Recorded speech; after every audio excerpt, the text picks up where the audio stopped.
Catching up with text tonight. Thanks, Jane and John. Good evening, everyone. Welcome to the program. Later, we reveal Adelaide's rate-busting mortgage beating the banks by a whole 1%, and TV's MasterChef and its effect on the economy.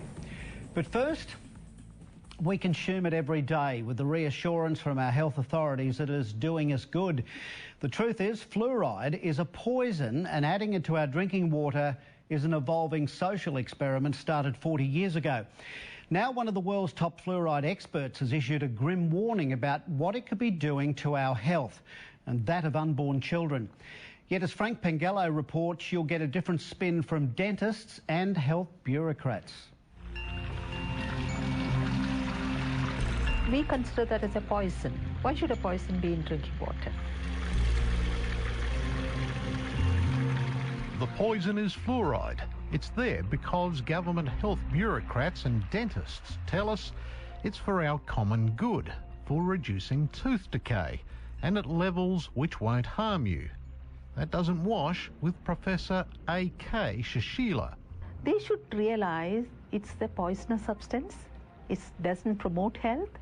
It is a disease-causing agent, and fluoridation should be stopped as early as possible. Professor Shashila is one of the world's leading experts on fluoride.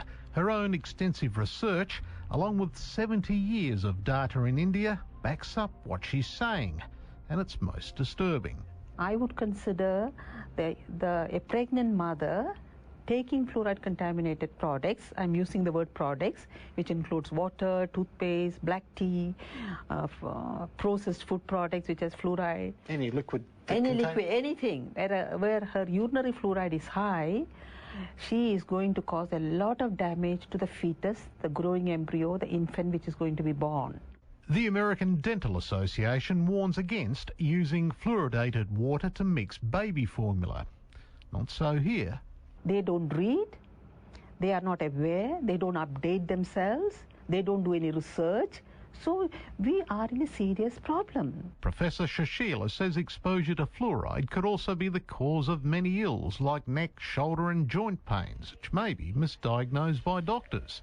She routinely does urine tests to check fluoride levels in her patients. Remove the fluoride ingestion starting from toothpaste, black tea, fluoridated water, whatever, and you bring down the urinary fluoride to normal limits, the patient recovers. Fluoride is also used as a preservative and also lurks in many products we consume. But apart from toothpaste, it's not listed on labels. So it is coming into one's body through many sources, and you are not aware of it. The fluoride that goes into our drinking water is toxic waste from the production of fertiliser. For maybe 100 years, the phosphate fertilizer industry put out two very, very poisonous gases into the environment, hydrogen fluoride and silicon tetrafluoride. Eventually, they were required to capture those, and they did it with a wet spray, water, and that water converts these two very toxic gases into hexafluorosilicic acid. And it's this scrubbing liquor, which is about 25% strong, is put into tanker trucks, driven around the country, and added to our drinking water. Here's what's in the mix made in Australia, a sickening cocktail of heavy metals like arsenic, barium, beryllium, cadmium, lead, mercury, and on it goes, and in much higher concentrations than is allowed for lead and arsenic. Why should you make people drink a poisoned water? Well, it's forced medication for the masses, and there are more than 1,000 doctors and scientists around the world who, like Professor Shashila, condemn what's going on. The problem with adding medicine to water is an obvious one of consent, that people can't give their informed consent, which is a basic of medical ethics. Fluoride is about to be added to Mount Gambier's water from the Blue Lake. Alex Young is livid. He's collected a petition of more than 6,000 signatures against the move, or a quarter of the town, which has been ignored by the state government. The issue of fluoridation has largely been ignored by the government in not terms they want to push it, but in terms of allowing the community to have a say in the matter.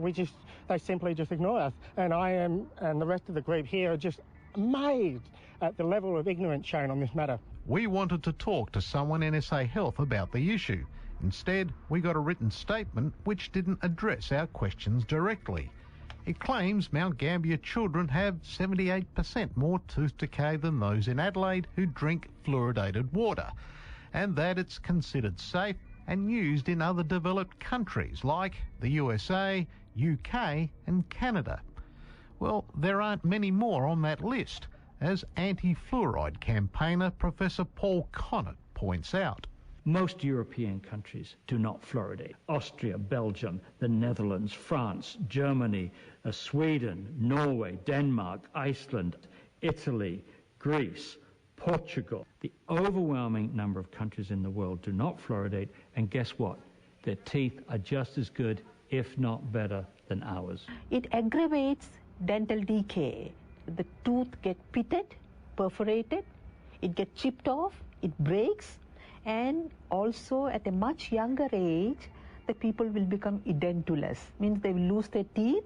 The anti-fluoride movement says while there's ample evidence to support what they're saying, governments still refuse to listen or fund research to study the impact it has on health. The real culprit here is these bureaucrats who are spinning the information before it gets to the decision makers. And that's what's outrageous. We expect, I think, politicians to spin, but we shouldn't expect civil servants to spin. A mistake? Yes, of course.